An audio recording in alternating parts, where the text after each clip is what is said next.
ওই বক্তাকে মানা করে দিয়েছি যে সুর দিয়ে বক্তৃতা দেওয়া হারাম, আর বলবেন না, যদি বলেন তো আপনাকে বলবো আপনি হারাম কর। কেননা দুনিয়াতে যত কালেকশনের বক্তা আছে সবাই সুর দিয়ে টাকা কালেকশন করে, সুর ছাড়া টাকা কালেকশন হয় না। এবার সুর দিয়ে বক্তৃতা করা যে হারাম হয়, তার সুর দিয়ে কালেকশন করাটাও হারাম।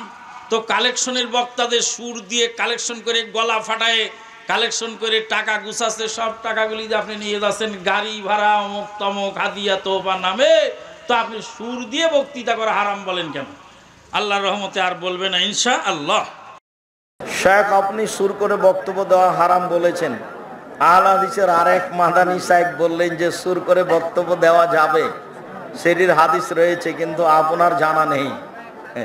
আমি শুনেছি, বলছে যে কানা দাজ্জালের মতো। ভাষাটা কি বলছেন? কানা দাজ্জালের মতো বলছে।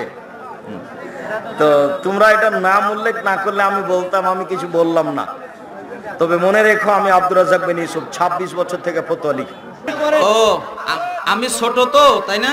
আব্দুর রাজ্জাককে বলেন, আব্দুর রাজ্জাককে বলেন, যান তার কাছে দলিল নিয়ে যান। আব্দুর রাজ্জাক বিন ইউসুফের কাছে যান দলিলের জন্য। আমি ছোট তো, মানে ই করতে পারতেছেন না। আগে বলে দিতেন তাহলে কিতাবাদি নিয়ে আসতাম আমি। কতদিন থেকে? 34 বছর থেকে। বক্তব্য দিই কতদিন থেকে? 32 বছর থেকে। জাতিকে ফাঁকে দিন। হাজার হাজার হাদিস মুখস্থ আছে। ধর্ম আমার কাছে একবারে দিনের মতো হয়ে আছে। যে হাদিসটা পেশ করেছেন উনি হাদিসটার এবারও আমার মনে আছে। জারাফাত মিলন ওয়াজিলাত মিনাল কুলুব। আল্লাহ নবী বক্তব্য দিলেন, তখন অন্তর কেঁপে উঠলো, চোখের পানি ঝরঝর করে ঝরলো। তার মানে কি কণ্ঠস্বর? আল্লাহর নবী বলেছেন, মাগো ভাই, এরকম করে আল্লাহর নবী কখনো বলেছে আপনার মনে হয়? মায়ের পায়ের নিচে জান্নাত। আপনারা বিতর্কিত প্রশ্ন দিচ্ছেন অনেক, খালি নাম উল্লেখ করছেন না। একই হারামের ফতোয়া দিবেন না, এখানে হারামের ফতোয়া দিতে হবে না। সুদ হারাম, কোরআন দলিল আছে। হারাম বললে হারামের দলিল দিতে হবে। হারাম উনি দলিল দেখ বলেন। বিতর্কিত করবেন হয় না? আমি গাড়ি নিয়ে আসছি, আমার গাড়িতে করে ওনাকে নিয়ে যাব, আমার গাড়িতে করে ওনাকে বাড়িতে পৌঁছিয়ে দিয়ে যাব। ওনার দলিল যত লাগে, আমার ঘরের ভিতরে বিশাল লাইব্রেরি আছে, কিতাবাদি আছে। আমি তো নিয়ে আসি নাই, আমি নিয়ে আসছি। আমি জানি উনি এই ওয়াজ করবেন, উনি এই ফতোয়া আমার কাছে বিতর্কিত হবে, আমি এটা জানি। ও আমি ছোট তো, তাই না? আব্দুর রাজ্জাককে বলেন, আব্দুর রাজ্জাককে বলেন, যান তার কাছে দলিল নিয়ে যান। আব্দুর রাজ্জাক বিন ইউসুফের কাছে যান দলিলের জন্য। আমি ছোট তো, মানে ই করতে পারতেছেন না। আগে বলে দিতেন তাহলে কিতাবাদি নিয়ে আসতাম আমি।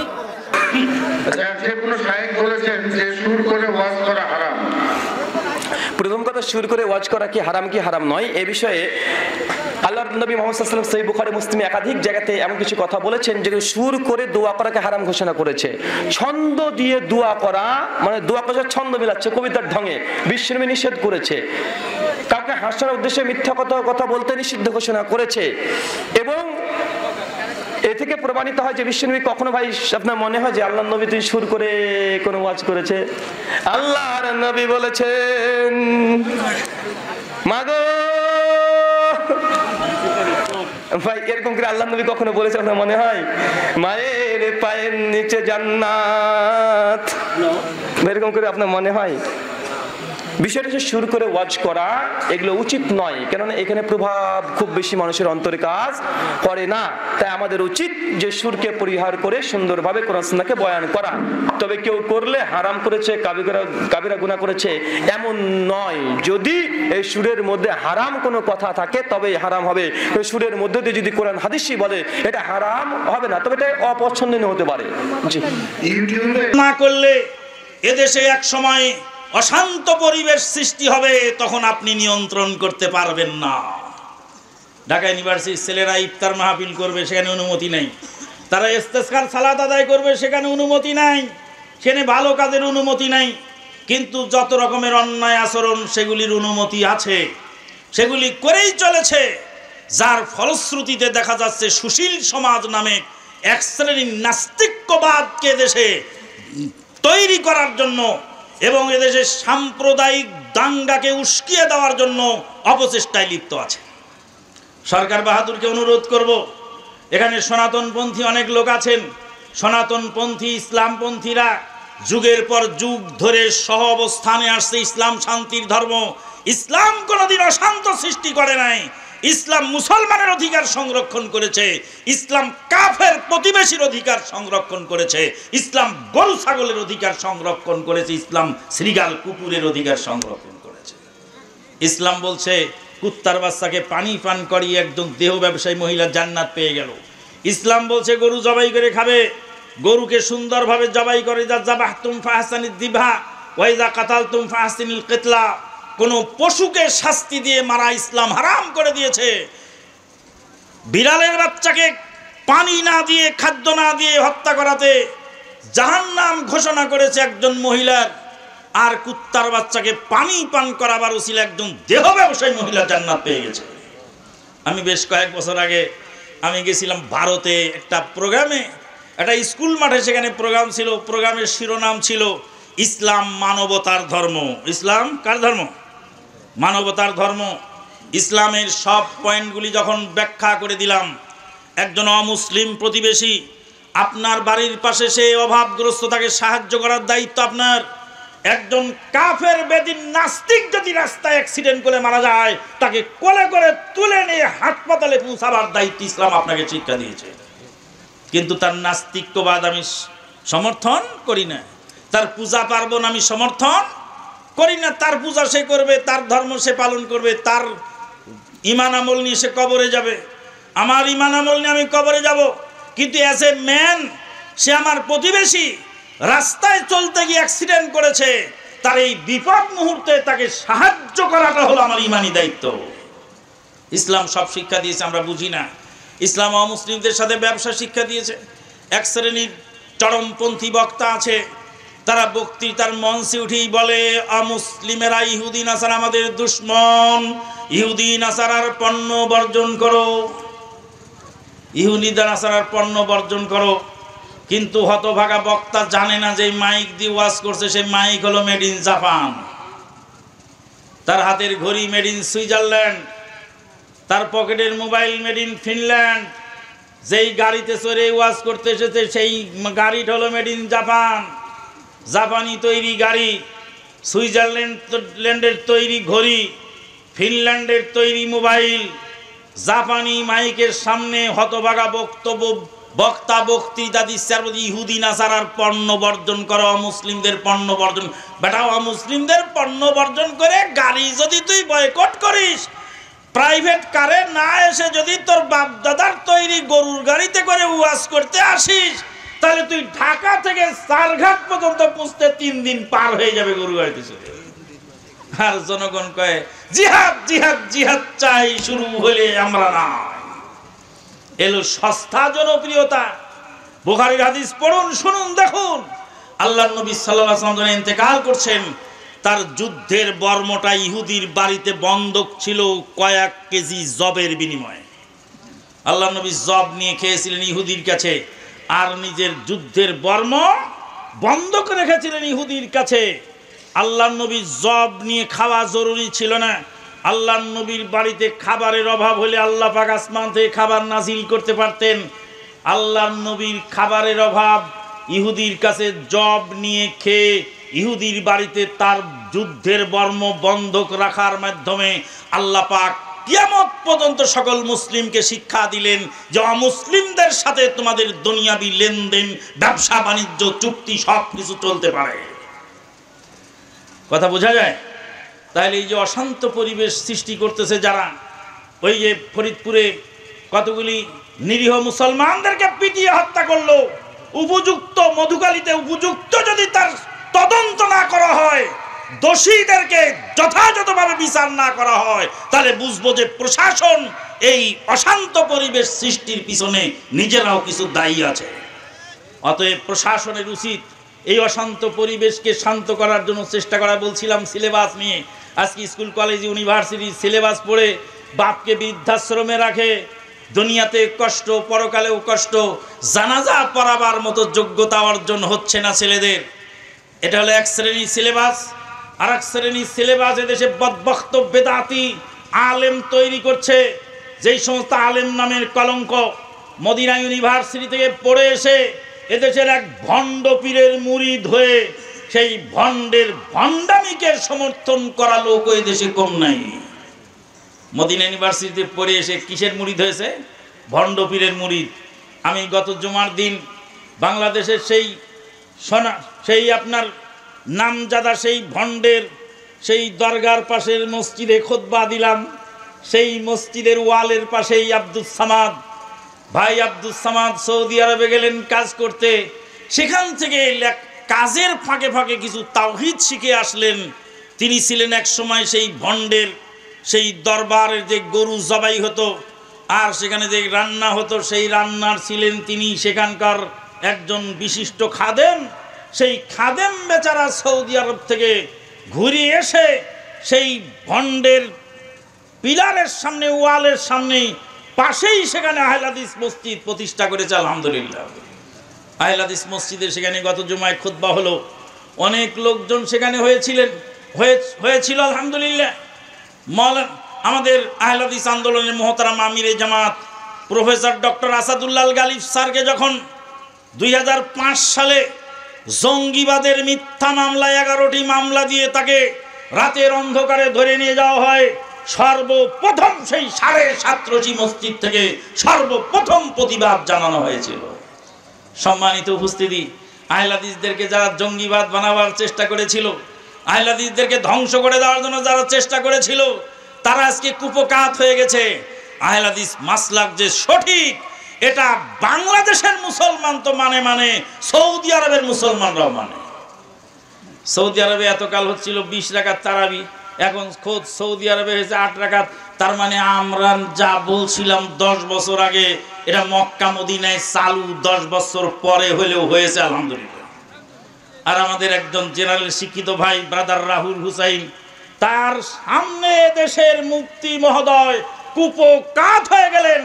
এই সমস্ত ভণ্ড প্রতারক মুফতি এদেশে চেয়ে গেছে, যার ফলে তারা ডাক্তার জাকির নায়েকের মতো একজন মাজলুম আলেমকে তারা ইহুদির দালাল বলতেও দ্বিধাবোধ করে না। যেই ডাক্তার জাকির নায়েকের ওসিলায় এদেশের মাটিতে, সারা পৃথিবীর মাটিতে প্রায় 3 কোটি অমুসলিম ইসলাম গ্রহণ করেছে। কত? প্রায় 3 কোটি অমুসলিম ইসলাম গ্রহণ করেছে সেরেফ ডাক্তার জাকির নায়েকের ওসিলায়। Miracle of miracles in this world this time, বর্তমান পৃথিবীর সবচেয়ে মিরাকেল অফ মিরাকেলস, আশ্চর্যের আশ্চর্য হলো ডাক্তার জাকির নায়েক। ডাক্তার জাকির নায়েকের ওসিলায় প্রায় 3 কোটি তামাম বিশ্ব অমুসলিম ইসলাম গ্রহণ করলো। তোমার মতো মোল্লার দ্বারা কয়েকজন অমুসলিম ইসলাম গ্রহণ? তুমি বলো ডাক্তার জাকির নায়েক ইহুদির দালাল। সে যদি ঢাকা এয়ারপোর্টে আসে তাহলে তাকে আমরা এয়ারপোর্ট ঘেরাও করব। কিন্তু এই মোল্লা এত বড় হুমকি দিল, কিন্তু যখন সানি লিওনের মতো নষ্টা মহিলা দেশে আসলো, তখন কিন্তু সেই মুফতি এয়ারপোর্ট ঘেরাও করে নাই। মরার পরে তুমি বুঝতে পারবে কয় নম্বর মুফতি। তাহলে এটা হলো দ্বিতীয় প্রকার শিক্ষা ব্যবস্থা, যেখানে অসংখ্য বেদাতি মোল্লা তৈরি করা হচ্ছে।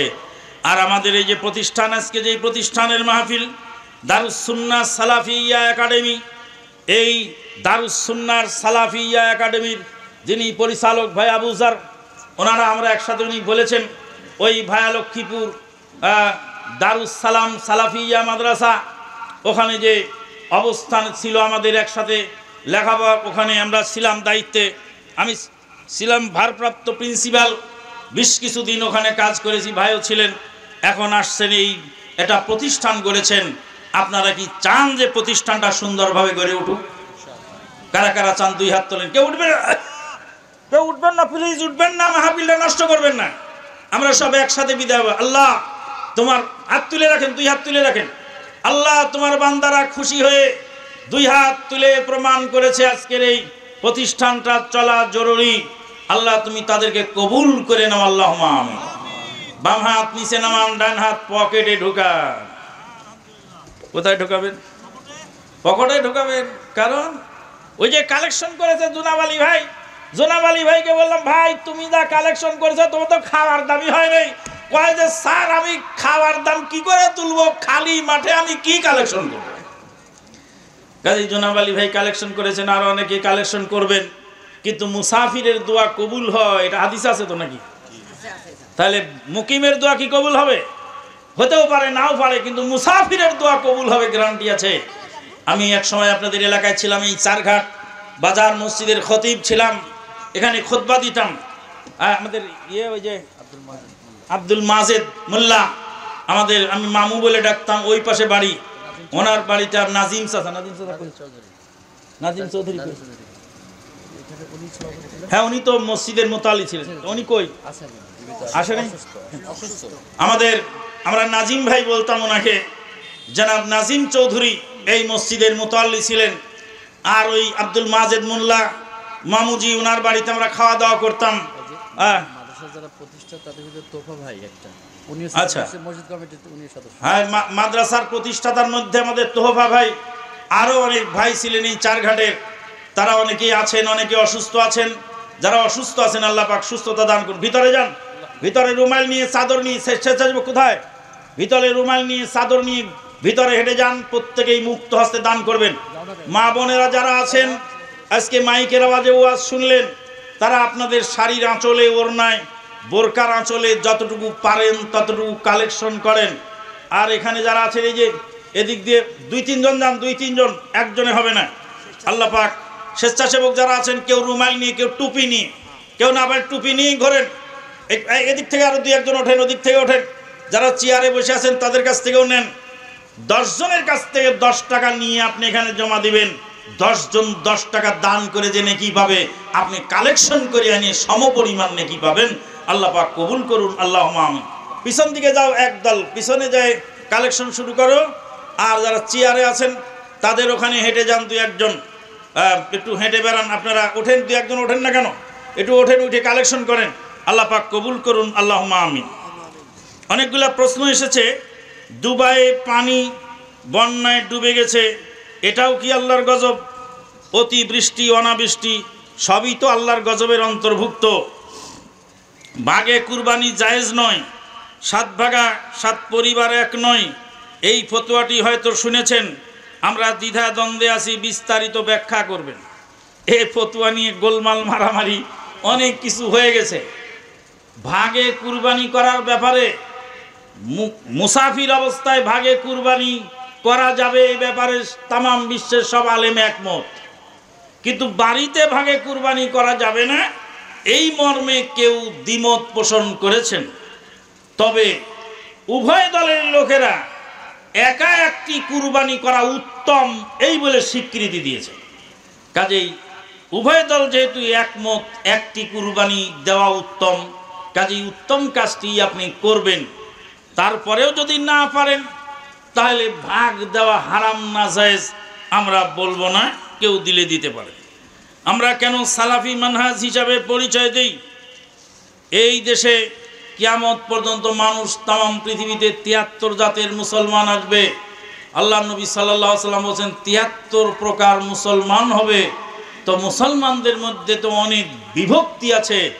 আমরা সালাফে সালেহিন যারা সাহাবায়ে আজমাইন, তারপরে তাবেঈন ইজাম, আতবাউত তাবেঈন, তাদের মানহাজকে যারা গ্রহণ করেছেন তারাই হলেন সালাফি। এই জন্য আমরা সালাফি বলে পরিচয় দিয়ে থাকি। তাবদাহ কি আল্লাহর গজব? এ থেকে বাঁচার উপায় কি, আমল কি? তাবদাহ অবশ্যই আল্লাহর গজব। এ থেকে বাঁচার জন্য ইস্তেসখা পড়তে হবে, আল্লাহর কাছে দোয়া করতে হবে, দান সাদাকা করতে হবে, যাকাত ঠিকমতো দিতে হবে। যাকাত না দেওয়ার কারণে বৃষ্টি বন্ধ হয়, তাবদাহ সৃষ্টি হয়। আমরা যাকাত তো দেই না, ইস্তেগফার তো করি না, ইস্তেসকা সালাত তো পড়ি না। আল্লাহর নাফরমানি কাজ, ব্যাঙের বিয়ের মতো জঘন্য কাজ করছি বৃষ্টি নামাবার জন্য। বাংলাদেশে অনেক জায়গায় ব্যাঙের বিয়ে হচ্ছে। গতকাল শুনে আসলাম যে এক ব্যাঙের বিয়ে হয়েছে 20 লাখ টাকা মহরানা। পাগল কি গাছে ধরে নাকি? এইসব লোক যদি পান্দে ব্যাঙের বিয়ে দিয়ে বৃষ্টি নামাতে চায়, এদেরকে দড়ি দিয়ে বেঁধে পাবনায় পাঠাবেন, ওখানে পাগলা গারোতে নাট বোল্ট টাইট করে দেওয়া হবে। এরা পাগল ছাড়া কিছু নয়, এরা কোনো মুসলমান হতে পারে না যে আল্লাহর কাছে প্রার্থনা না জানে ব্যাঙের বিয়ে করে, ব্যাঙের বিয়ে দেয়। আমরা ছোটকালে আরো শিরিকি কথা শুনতাম, চাল ধোয়ার পানি নেই, ডাল ধোয়ার পানি নেই, হরিশ্চন্দ্র গোপাল রে ধীরে ধীরে মেঘ চাইরা দে, কালো মেঘে ধুরুম ধারুম দুধি মেঘে পানি, না খেতে জনম গেল দেরে আল্লাহ পানি। এরকম শিরকি কালাম পর্যন্ত তারা বলতো। আল্লাহ রাব্বুল আলামিন জাতিকে হেফাজত করুন, আল্লাহুম্মা আমিন। জনক আহলে হাদিস বক্তা সুর দিয়ে বক্তব্য যারা করে জায়েজ নয় বলেছেন। উস্তাদ দিয়া আপনি সুর দিয়ে বক্তব্য দিলেন, দলিল প্রমাণ সাথে উত্তর দেন। আমি ওই বক্তাকে মানা করে দিয়েছি যে সুর দিয়ে বক্তৃতা দেওয়া হারাম, আর বলবেন না, যদি বলেন তো আপনাকে বলবো আপনি হারাম কর। কেননা দুনিয়াতে যত কালেকশনের বক্তা আছে সবাই সুর দিয়ে টাকা কালেকশন করে, সুর ছাড়া টাকা কালেকশন হয় না। এবার সুর দিয়ে বক্তৃতা করা যে হারাম হয়, তার সুর দিয়ে কালেকশন করাটাও হারাম। তো কালেকশনের বক্তাদের সুর দিয়ে কালেকশন করে গলা ফাটায় কালেকশন করে টাকা গুছাচ্ছে, সব টাকাগুলি যে আপনি নিয়ে যাচ্ছেন গাড়ি ভাড়া অমুক তমুক হাদিয়া তোফা নামে, তো আপনি সুর দিয়ে বক্তৃতা করা হারাম বলেন কেন? আল্লাহর রহমতে আর বলবে না ইনশাআল্লাহ। আল্লামা তারেক মনোয়ারের ওয়াজ শোনা যাবে। আল্লামা যাকে তাকে আপনারা বলেন, তারেক মনোয়ার আমাদের দিনী ভাই, তিনি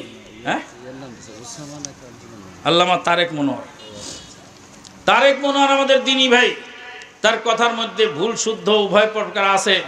যেটা ভুল আছে সেটা আলহামদুলিল্লাহ সেটা আমরা গ্রহণ করব না, কিন্তু যেটা ভালো কথা তিনি বলেন সেটা আমরা গ্রহণ করব।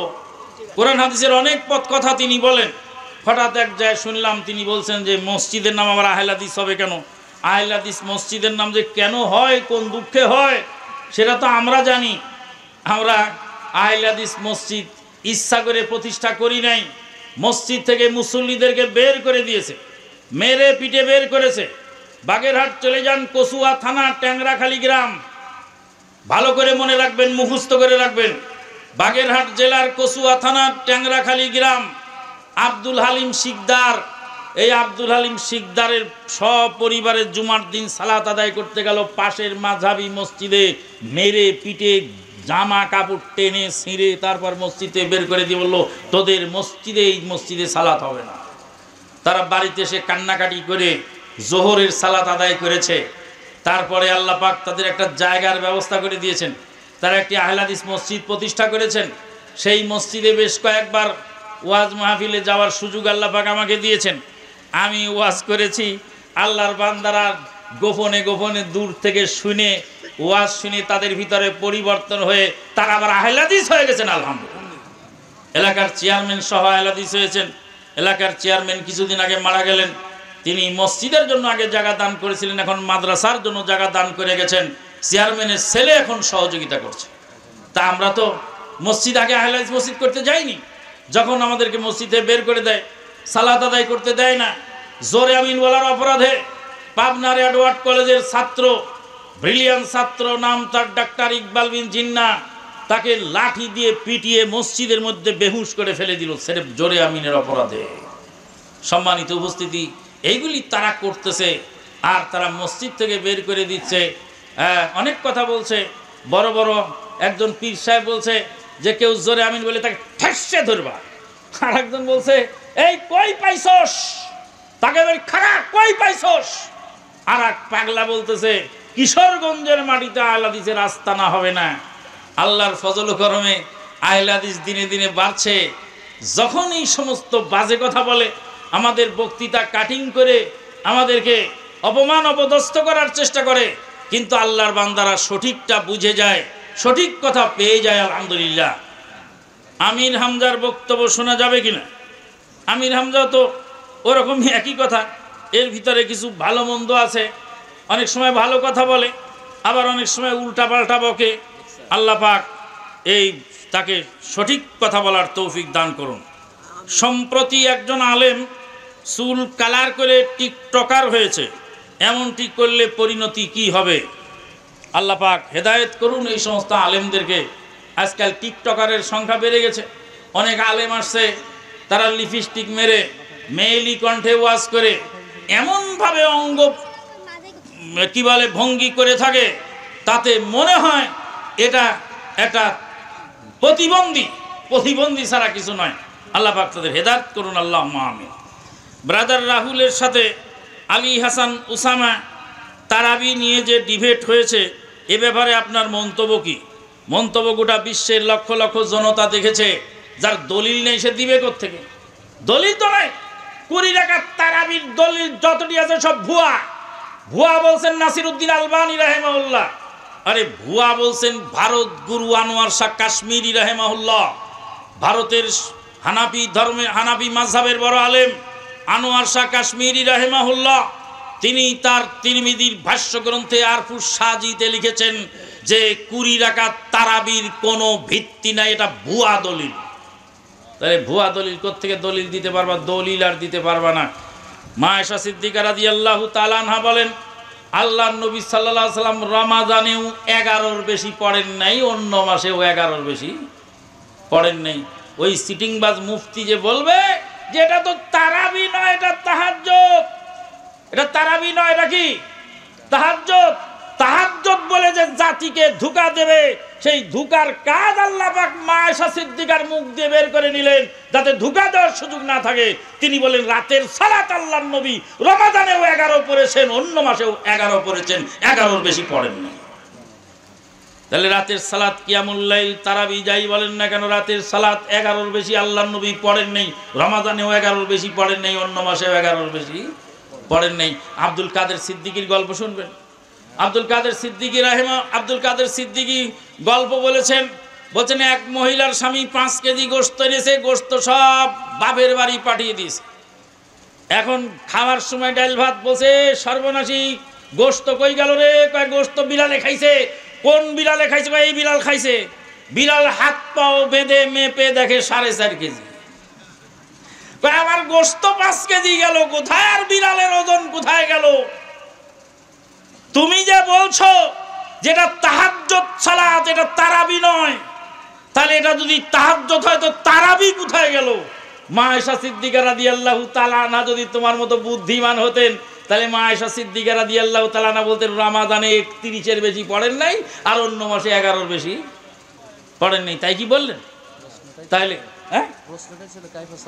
হ্যাঁ, কাইফা কানা সালাতুন নবী সাল্লাল্লাহু আলাইহি ওয়াসাল্লাম বিল লাইল, নবী সাল্লাল্লাহু আলাইহি ওয়াসাল্লামের রাতের সালাত কিভাবে ছিল পরিষ্কার বলার পরে তারপরে আর এত কথা তুমি কোথায় খুঁজে পাও? বেয়াদব বোকা চাকর গেছে বাজারে, নুন কিনেছে 1 কেজি, লবণ কিনেছে 1 কেজি। কয় কেজি হলো? নুন 1 কেজি, লবণ 1 কেজি কিনেছে। আর বোকা চাকরানি নুন 1 চামচ দিয়েছে তরকারিতে, লবণ আর 1 চামচ দিয়েছে। এবার খাওয়ার সময় দেখে যে খাদ্য তো অখাদ্য হয়ে গেছে, খাওয়া যাচ্ছে না। এর সর্বনাশী, খাবার তরকারি এত লবণ হলো কি করে? আল্লাহর কসম 1 চামচ নুন দিয়েছি, 1 চামচ লবণ দিয়েছি। বলে নুন এত বেশি হলো কেন? নুন 1 চামচ দিয়েছি। তাহলে নুন 1 চামচ দিলেন, লবণ 1 চামচ দিলেন, খাদ্য যেমন অখাদ্য হয়ে গেল। সন্ধ্যা রাত্রিতে তারাবি পড়বেন, আবার শেষ রাতে তাহাজ্জুদ পড়বেন। আপনি তো ওই চাকরানির মতো আর ওই চাকরের মতো। তারাবি পড়েন আর তাহাজ্জুদ পড়েন আর কিয়ামুল লাইল পড়েন, যে নামেই ডাকেন না কেন 11-র বেশি পড়ার সুযোগ আপনার নেই। সম্মানিত উপস্থিতি, মর্মে অনেক কথা আছে যেগুলি বলতে গেলে রাত ভোর হয়ে যাবে। মদিনা ইউনিভার্সিটির প্রবীণ প্রফেসর একটা ঘটনা না বলে পারলাম না।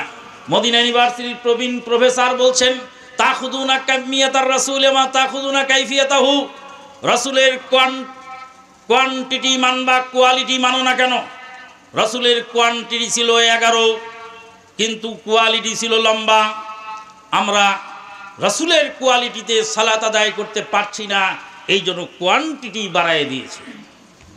আমি বললাম, স্যার এটা আমাদের ধানের ব্যাপারীরা করে, ধানের কোয়ালিটি যদি কম হয় তাহলে ধল তামারে 2 দাঁড়ি।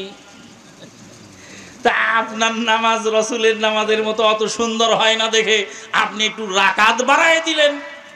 তাহলে ঈদের সালাত আমরা 4 রাকাত পড়ব, কেননা রাসূলুল্লাহ সাল্লাল্লাহু আলাইহি ওয়াসাল্লামের কোয়ালিটি আমরা মেইনটেইন করতে পারি না।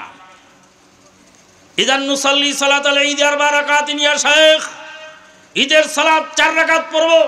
মা দুমনা লা নাস্তাতি আন্নাতি বিকাইফিয়াতার রাসূল, রাসূলের তরিকায় রাসূল যেভাবে সুন্দরভাবে পড়েছেন আমি ওইভাবে সুন্দর পড়তে পারি না দেখে তাই রাকাত সংখ্যা বাড়ায় দিলাম। রাসূল যেভাবে ঈদের সালাত পড়েছেন সেভাবে আমি পড়তে পারলাম না, অতএব আমি বাড়ায় দিলাম। তখন স্যার বললেন যে মা কালা বিহি আহাদ ফিল আলাম, পৃথিবীর কেউ এ কথা বলে নেই। বলে পৃথিবীর কেউ এ কথা বলে নেই 20 রাকাত তারাবি জায়েজ। বলে উমর ফারুক রাদিয়াল্লাহু তাআলা তে প্রমাণ আছে। বললাম নাসিরউদ্দিন আলবানী রাহিমাহুল্লাহ লা নুদাল্লিল ওয়া লা নুবাদ্দি, আমি তাকে পথভ্রষ্ট বলবো না, বেদাতিও বলবো না, কিন্তু 20 রাকাত তারাবি পড়া জায়েজ নয়, হাযা লা ইয়াজুজ। ওয়া আম্মা মা ইউরানি উমর ইবনে খাত্তাব, ওমর ইবনে খাত্তাব থেকে যা বর্ণনা আছে ফালা আসলাহু, তার কোনো ভিত্তি নেই। তখন মদিনা ইউনিভার্সিটির সিনিয়র প্রফেসর, নাম আমি বললাম না, তিনি আমার উস্তাদ, ঠিক করে হেসে দিয়ে বলছেন আল আমরু ওয়াসিলা তুসাদ্দিদ আলান নাস, এটা একটা কি বলে ব্যাপক জিনিস, এটা একটা সহজ জিনিস, মানুষের উপর জুলুম চাপায়ও না। তা আমি বললাম স্যার আমি জুলুম চাপালাম না, আপনি জুলুম চাপালেন। আমি বলি 8 রাকাত, আপনি বলেন 20 রাকাত জায়েজ, তো জুলুম তো আপনি চাপাইছেন, আপনি তো বেশি করে দিয়েছেন জাতির উপরে পরিশ্রম। আমরা পরিশ্রমও কম করি, নেকিও বেশি পাই। পরিশ্রমও কম করি, নেকিও বেশি পাই। সম্মানিত উপস্থিতি, কাজেই বুঝতে হবে জাহেল হাদিস মাসলাক কিয়ামত পর্যন্ত সঠিক থাকবে এবং এটার দিকেই তামাম বিশ্ববাসী ফিরে আসতে হবে। যদিও কয়েক বছর আগে মক্কাতে বেশি পড়তেছিল, তারাও এখন পুরে আহলে হাদিসের মাসলাকের কাছেই ফিরে এসেছে, আলহামদুলিল্লাহ। বর্তমান তাপদাহ আমরা অতিষ্ঠ, এদিকে দেশে হিট অফিসার নিয়োগ দিয়েছে। আমরা এই তাপদাহ থেকে বাঁচবো কি করে? এটা কি আল্লাহর গজব? হিট অফিসার কি গো? হিট অফিসার তো আমরা শুনি নাই, দেখিও নাই, বুঝিও নাই। হিট অফিসার কি আপনারা জানেন? আল্লাহ পাক ক্ষমা করুন আমাদেরকে। আমরা তাপদাহ থেকে বাঁচার জন্য আগেই তো বলেছি আমরা ইস্তেসকা করব, দোয়া করব, সাদাকা করব, দান করব, যাকাত পরিশোধ করব। আল্লাহ পাক আমাদেরকে কবুল করুন, আল্লাহুম্মা আমিন। ওয়া আখিরু দাওয়ানা আলহামদুলিল্লাহি রাব্বিল আলামিন। আসসালামু আলাইকুম ওয়া রাহমাতুল্লাহি ওয়া বারাকাতুহু। মাননীয় সভাপতি মহোদয় সমাপনী ভাষণ দিয়ে সমাপ্তি ঘোষণা করবেন। সুবহানাকাল্লাহুম্মা বিহামদিক আশহাদু আল্লা ইলাহা ইল্লা আনতা আস্তাগফিরুকা ওয়া আতুবু ইলাইক। আসসালামু আলাইকুম ওয়া রাহমাতুল্লাহি ওয়া বারাকাতুহু।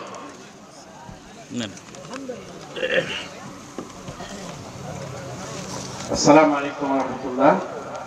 ধন্যবাদ ভাইকে, গুরুত্বপূর্ণ আলোচনা করেছেন।